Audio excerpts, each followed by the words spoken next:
ગુજરાતમાં આગામી 22 જૂનેથી યોજાવા જઈ રહેલી ચૂંટણીનો આ અંતિમ તબક્કો છે। ત્યારે વાવ તાલુકાના સણવાલ ગામેથી અમારા પ્રતિનિધિ અરવિંદ પુરોહિતનો ખાસ અહેવાલ જુઓ। વાવના સણવાલ ગામનો કેવો છે વિકાસ? શિક્ષણ, પાણી, આરોગ્ય અને ગટરની કેવી છે વ્યવસ્થા? ગામને ગોકુળિયું બનાવવા સરપંચ માટે ઉમેદવારી કરનાર કેસરાભાઈ પટેલ દ્વારા ગામ લોકોને શું છે ખાસ અપીલ, જોઈએ આજના વિશેષ અહેવાલમાં। હાલમાં જે ગ્રામ પંચાયતોની જે પેટા ચૂંટણીઓ જે અમુક પંચાયતોની જે બાકી હતી એની હાલમાં યોજાવા જઈ રહી છે। જોકે 22 તારીખે મતદાન છે। એ પૂર્વે જે ઉમેદવારો હતા જે ગામોમાં એ ઉમેદવારો સરપંચ તરીકેની ઉમેદવારી નોંધાવી ચૂક્યા છે અને હાલમાં પૂરજોશમાં એમનો જે પ્રચાર છે એ પણ ચાલી રહ્યો છે। ત્યારે આપણે વાવ તાલુકાના સણવાલ ગામે હાલ આપણે ઉપસ્થિત છીએ અને જે સરપંચ પદના જે ઉમેદવાર છે કેસરાભાઈ પટેલ એ આપણી સાથે ઉપસ્થિત છે। તો અમુક જે સવાલ ચર્ચા જવાબ છે એ આપણે સાંભળીશું। આપનું પૂરું નામ? મારું નામ પટેલ કેસરાભાઈ ઈસરાભાઈ પટેલ સણવાલ। જે હાલમાં તમે સરપંચ તરીકેની ઉમેદવારી નોંધાવી છે, જોકે ગત ટર્મમાં પણ આપ ડેપ્યુટી સરપંચ તરીકે કાર્યરત હતા અને હાલમાં જે ઉમેદવારી સરપંચ તરીકે નોંધાવી છે, કયા ઉદ્દેશ્યથી આપે ઉમેદવારી નોંધાવી છે?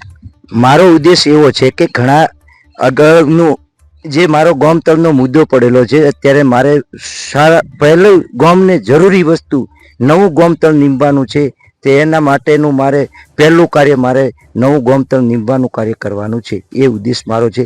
ને બીજો મારો સારામાં વધુમાં વધુ મારા ગામને ગોકુળિયું ગામ બનાવવાનો મારો મકસદ છે।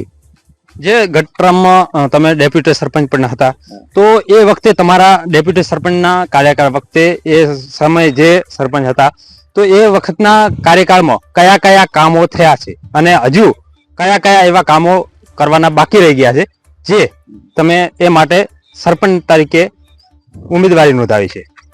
હવે એ સમયમાં અમે કોમ માટેનું અમારે આ મેન મુખ્ય વસ્તુ છે ગામતળ માટેનું અમે ખૂબ એ ટાઈમે મહેનત કરી છે ને હવે જે કંઈ બાકી રહ્યું છે અમે ઘણું એના માટે ત્વરિત કરીને બહાર લાવ્યું છે ને એ આ ટ્રમમાં અમે પૂરું કરશો। મુખ્ય એક વસ્તુ છે ગામતળનો નીમવાનો મુદ્દો ને બીજું મારા સ્ટેન્ડ સણવાલ બસ સ્ટેન્ડ ઉપર જે કોઈ ધંધાકીય સ્ટેન્ડ છે એના માટેનું કઈ રીતે સરકારની લોબીની મદદથી, સરકારના કાયદાના મદદથી ધંધાકીય વધારેમાં વધારે રે એવી મારો આદેશ છે।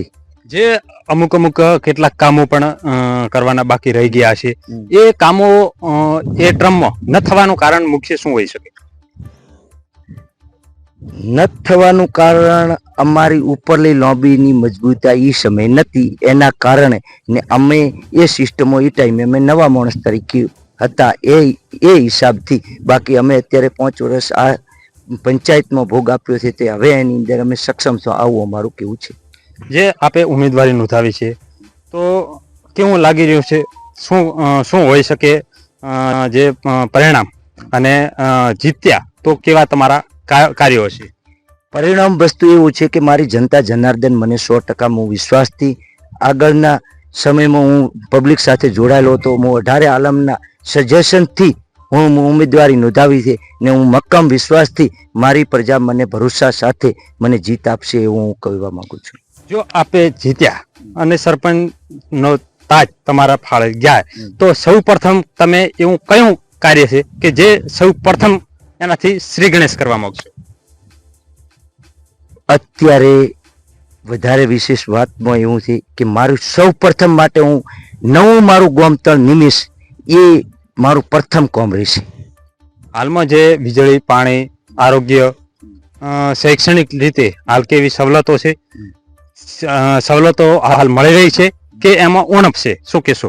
હવે છે એમાં ઉણપ પણ છે ને ઉણપ છે એના માટે હું પૂરી મારી મહેનત કરી ને ઉણપ છે પૂરી કરવાની હું જવાબદારી લઈશ। ગઈ ફેરામાં મેં મારી સ્કૂલ માટે 14 બ્લોક લાવી ને અત્યારે હું નવી પંચાયત બેહતો પહેલો એનું કાર્ય ચાલુ કરાવડાવીશ।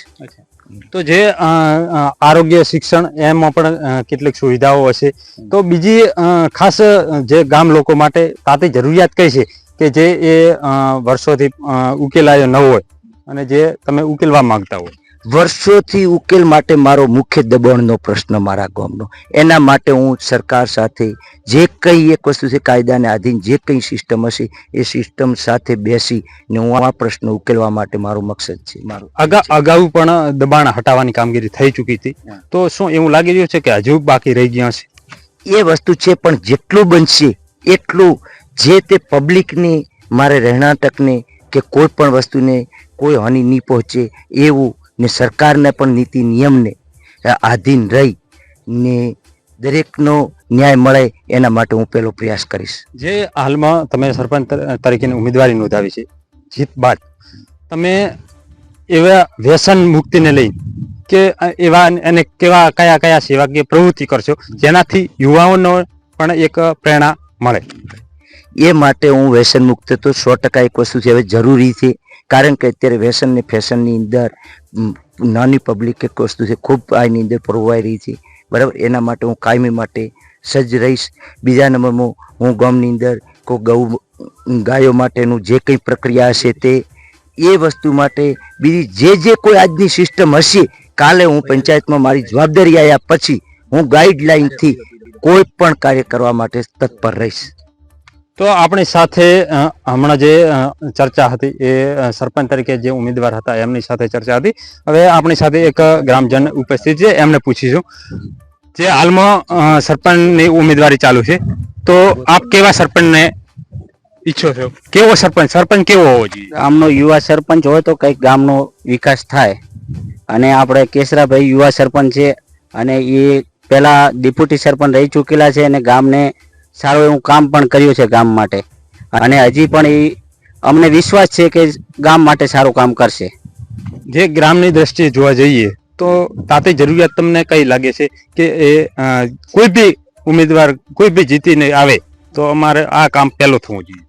અમારા ગામના પ્રશ્નો ઘણા બાકી છે, પણ જે સરપંચના ઉમેદવાર તરીકે કેશરાભાઈએ વાત કરી કે ગામનો જે દબાણનો પ્રશ્ન છે અને ગામ તળ નીમવાનો જે છે અને ગામના અમારા યુવા જેવાને જે અત્યારે રોજગાર મળી રહે એના માટે જે કામ કરવાનું છે, ગામ તળ નવું નીમવાનું, દુકાનો બીજી સ્ટેશનમાંથી જે કરવાનું છે એ કરે તો અમારા જેવાને લાભ થાય.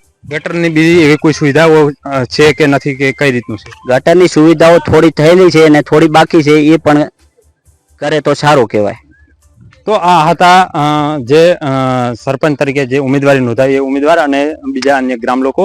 તો હાલમાં જે સરપંચ પદની ઉમેદવારીના હાલ મત ગણતરી મતદાનને 22 તારીખે મતદાન થવાનું છે અને 25મીએ રિઝલ્ટ છે, ત્યારે 22મીએ જે ઉમેદવારોનો છે એ મતપેટીમાં એમનો ભાવિ સીલ થવાનો છે અને 25મીએ જે પણ હશે એનો નિકાલ આવશે કે આખરે સરપંચનો તાજ કોને મળે છે. અરવિંદ પુરોહિત, બનાસકાંઠા. સરપંચ કોઈ બી હોય પણ એવા કઈ તાતી જરૂરિયાત છે જે તમે માંગ કરો છો કે જે અમારે તાતી જરૂરિયાત છે એ કોઈ બી સરપંચ આવે?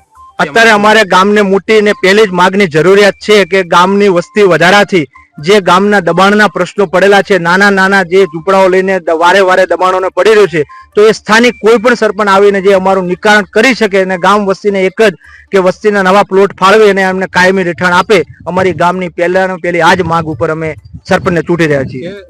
ગત ક્રમમાં જે સરપંચ રહી ચૂક્યા હતા એમના દ્વારા અત્યાર સુધીમાં કેટલા પ્લોટ ને મકાન એ રીતના જે ગરીબોને આપવામાં આવ્યા છે અને કેટલા હજી બાકી રહી ગયા છે જે પણ સરપંચ આવે એ પૂરા કરશે?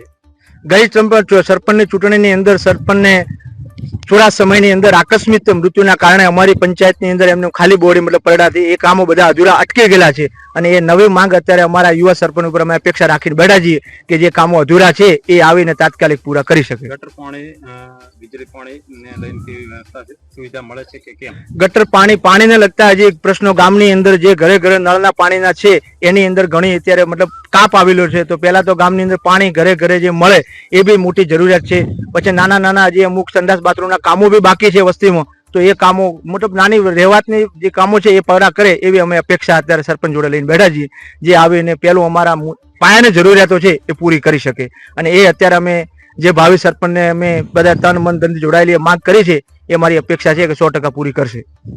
અમે તમને આપીશું પણેપણના સમાચાર. જો તમે અમારા નિર્ભય માર્ગ ન્યૂઝ ચેનલને સબસ્ક્રાઇબ કર્યું નથી તો અત્યારે જ નીચે આપેલા આઇકોન બટન પર ક્લિક કરીને સબસ્ક્રાઇબ કરો અને શેર કરવાનું ભૂલશો નહીં.